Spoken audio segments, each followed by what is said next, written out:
তোমার ব্যথা করে এটা, যখন ব্যথা করে খুব খারাপ লাগে।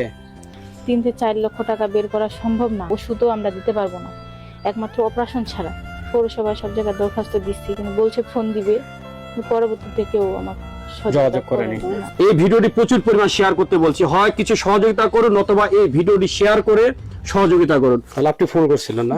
কেন ফোন করছিলেন আপনি? আমার মেয়ের চোখের সমস্যার জন্য ফোন করছি। ও এই মেয়েটার চোখের সমস্যা, এটা দেখি আম্মু। এটা কবে থেকে এই চোখটা এই অবস্থা এরকম? এটা ওর জন্ম থেকে এই অবস্থা। মানে বয়স কত না? 4 বছর। 4 বছর বয়স। তোমার নাম কি মামু? বলো। নাম কি তোমার?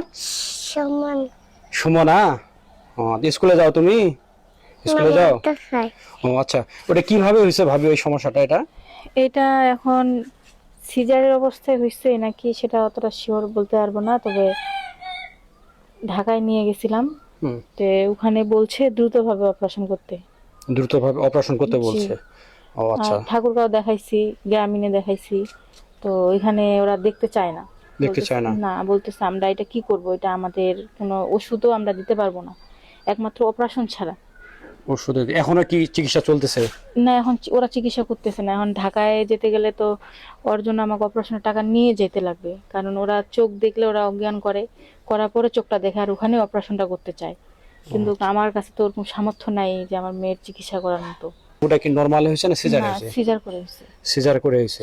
মানে জন্মের পর থেকে কি এই চোখে কি এটা ছিল, এই টিউমারটা ছিল?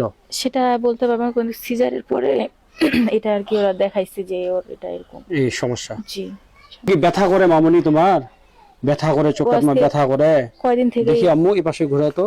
এটা তোমার ব্যথা করে এটা, যখন ব্যথা করে খুব খারাপ লাগে। আচ্ছা, এই মানে আপাতত এই প্রাথমিক কিছু ওষুধ বা ট্রিটমেন্ট বা চিকিৎসা চলতেছে, ওষুধ কিছু খাচ্ছে না? না, আমার দিবেই না, ওরা অপারেশন ছাড়া কোনো কথা নেই এখানে। আচ্ছা, এই বাবুটার জন্য আপনি সরকারি ভাবে কোনো অনুদান কোনো পাইছেন কি? না, কোনো কিছু পান না নাই? পাইনি। আপনি যোগাযোগ করছিলেন? যোগাযোগ করছি, আমি পৌরসভায় সব জায়গায় দরখাস্ত দিচ্ছি, কিন্তু বলছে ফোন দিবে, কিন্তু পরবর্তীতে কেউ আমার যোগাযোগ করেনি। আপনি তাহলে এই গুচ্ছ গ্রামে থাকেন? জি। এখানে থাকেন নাকি? আচ্ছা, আপনাকে ফোন করতে আসার জন্য কি উদ্দেশ্যে, কেন একটু বলবেন? আমি এই কারণে আসতে বলছি, আমি তো সরকারি ইয়াতে থাকি, গুচ্ছগ্রামে থাকি, আর আমার পক্ষে তো 3 থেকে 4 লক্ষ টাকা বের করা সম্ভব না, আমাদের ওরকম কেউ নাই দুয়ার মতো। তাই আমি চাই যে যেমন প্রবাসী বা সরকারিভাবে যদি কেউ আমার মেয়ের জন্য সহযোগিতা করে, তাহলে আমার মেয়েটাকে আমি সুস্থ করতে পারবো বা তার অপারেশনটা করতে পারবো। অপারেশন করার জন্য কত টাকার প্রয়োজন? কি 3 থেকে 4 লক্ষ। এই ঢাকায় ইসলামী চক্ষু হাসপাতাল থেকে বলছেন? হাসপাতাল, পার্সোনাল হাসপাতাল। দেশ বা বাইরে যারা আছে তাদের সবার কাছে আমি অনুরোধ করতেছি যে আপনারা সবাই যদি আমাকে একটু সহযোগিতা করেন আমার মেয়েটার জন্য, তাহলে আমার মেয়েটাকে আমি সুস্থ করতে পারবো বা ডাক্তারের কাছে অপারেশনটা করতে পারবো। বন্ধুরা, আসসালামু আলাইকুম। জন্মের পর থেকেই কিন্তু এই চোখের সমস্যা, অনেক টাকা খরচ হয়ে গেছে, আর কুলাইতে পারছে না। তাই এবং আমাদের দেশে যারা আছেন মানবতার ফেরিওয়ালা এবং দেশে যারা আছেন আপনারা, দেশের বাইরে যারা আছেন, সবার কাছে আপনারা শুনলেন যে আপা সবার কাছে সাহায্য সহযোগিতা চেয়েছেন এই টুকটাকে ছোট্ট মামুনিটার জন্য। দেখেন এই চোখটা খুব ব্যথা করে না আম্মু? যখন এই চোখটা ব্যথা করে তখন মনে করেন যে সেই মেয়েটা থাকতে পারে না, এমন একটা অবস্থা। তো তার চিকিৎসার জন্য অনেক টাকার প্রয়োজন। আপনারা দেখতেছেন যে এই গ্রামটা দিয়ে গুচ্ছ গ্রামে এই রুমে থাকে, তাহলে বুঝতে পারেন পরিবার কতটা অসহায়। দেখেন মেয়েটাও কিন্তু অনেক সুন্দর, কিন্তু হয়তো আপনাদের সহযোগিতায় এই মেয়েটা সুন্দর একটা জীবন পেতে পারে। আমি সবাইকে অনুরোধ করছি যে আমরা বন্ধু বান্ধব আত্মীয় স্বজন সহ কিন্তু আমরা যখন হোটেলে যাই, কোনো রেস্টুরেন্টে যাই, এখানে কিন্তু আমরা 1, 2, 3 হাজার টাকা আমরা খেয়ে ফেলি।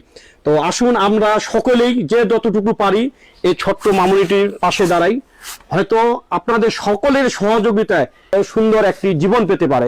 আমি এটা অনুরোধ করছি আমাদের দেশে বাইরে যারা আছে, প্রবাসী ভাই যারা আছেন, যদি আপনারা ভিডিওটা পান অবশ্যই পাশে থাকবেন, এই ছোট মামুনিটাকে সহযোগিতা করবেন। এবং কি আমাদের ঠাকুরগাঁ যারা আছেন সকল ভাই বোনদের বলছি এই ভিডিওটি প্রচুর পরিমাণ শেয়ার করতে, এই ভিডিওটি প্রচুর পরিমাণ শেয়ার করতে বলছি, হয় কিছু সহযোগিতা করুন অথবা এই ভিডিওটি শেয়ার করে সহযোগিতা করুন। সকলে ভালো থাকবেন, সুস্থ থাকবেন, এবং কি আমরা অনুরোধ করছি এই ছোট্ট মামুনিটির পাশে দাঁড়ানোর জন্য।